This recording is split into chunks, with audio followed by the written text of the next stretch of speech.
If you're having a hard time studying for the Praxis Elementary Social Studies exam, which is test code 5004, look no further. I'm going to walk you through a study guide that is personalized just for you. Welcome to the Praxis Test Prep channel. I'm Elizabeth, a test prep expert with Study.com. We're the only official test prep partner of ETS, the people who make the Praxis tests. And we've got a 92% pass rate for people who use our study tools. Today I'm going to walk you through our Praxis 5004 study guide and show you how it can help you study smarter, not harder. Whether you're looking for exam information, you need to brush up on some social studies concepts, or you want some methods for overcoming test anxiety, we've got you. And because we're the official Praxis test prep partner, this study guide aligns perfectly with the newest version of the Praxis, including authentic questions and full-length practice tests. Let me show you how easy and efficient it is.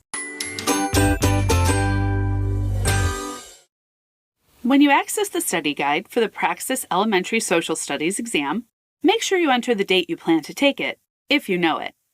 The study recommendations you get will be based on how close you are to that date.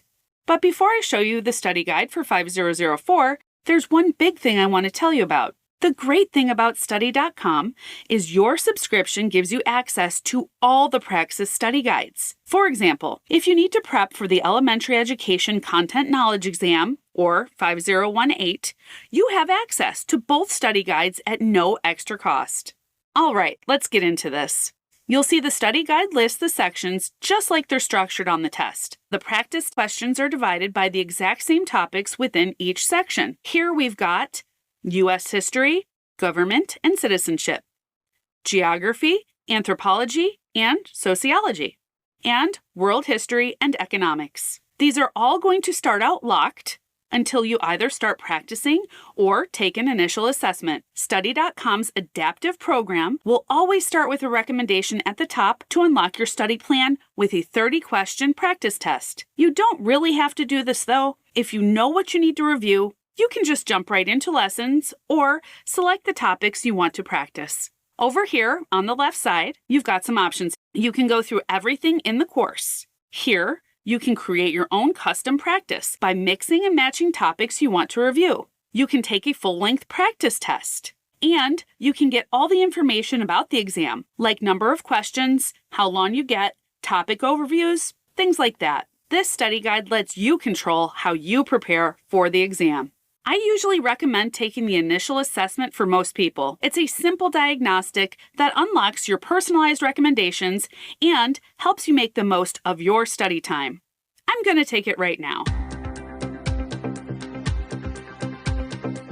Okay, I've gone through the initial assessment and here I am on the results page. Whoa, I missed a lot. But this really lets me show you the power of this study guide. On this results page, I can see all the questions with an explanation for the correct answers. I can filter to just see the questions I got wrong, and I can also see how I scored on each section. Reviewing questions you missed is a great strategy for really cementing that information, so you get it right when you see the same type of questions on the test. In the results here, you have a few options. You can try again or jump right into practice on the weakest section. You can also check out your personalized study guide to understand your overall prep plan. Let's go there now.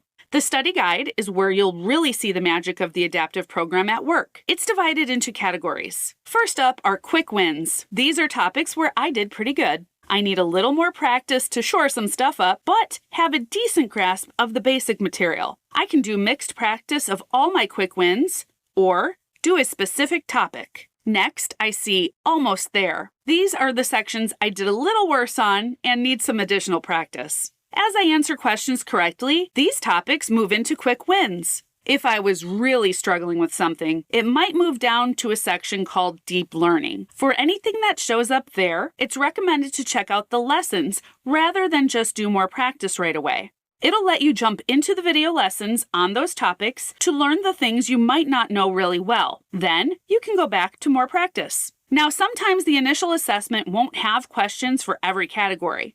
In that case, you might see a few sections labeled Practice to Unlock. You can click on those to do some practice, And afterward, they'll fit within your study plan. As I do more practice, I see the correct answers and explanations for each question.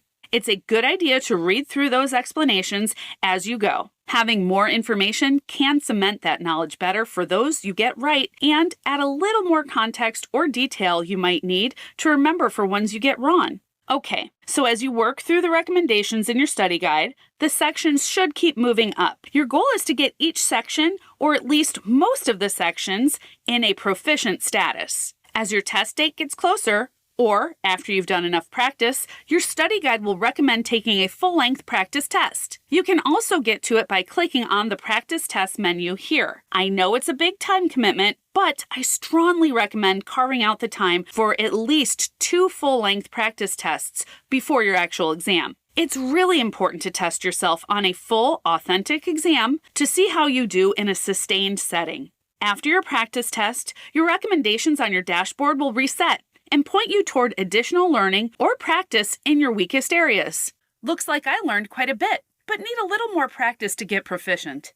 How's that for an effective study guide? Targeted recommendations specifically for you, what you know, and what you need to brush up on. This is studying smarter. And having full-length practice tests really gets you that real-life experience to get you more comfortable with the test, so test day won't feel quite so intimidating. So what are you waiting for? Get started today to set yourself up for success and become part of the 92% of people who pass their exams using study.com. Like this video and subscribe to this channel for a lot more help getting ready for your Praxis tests. Thanks for watching. Happy studying!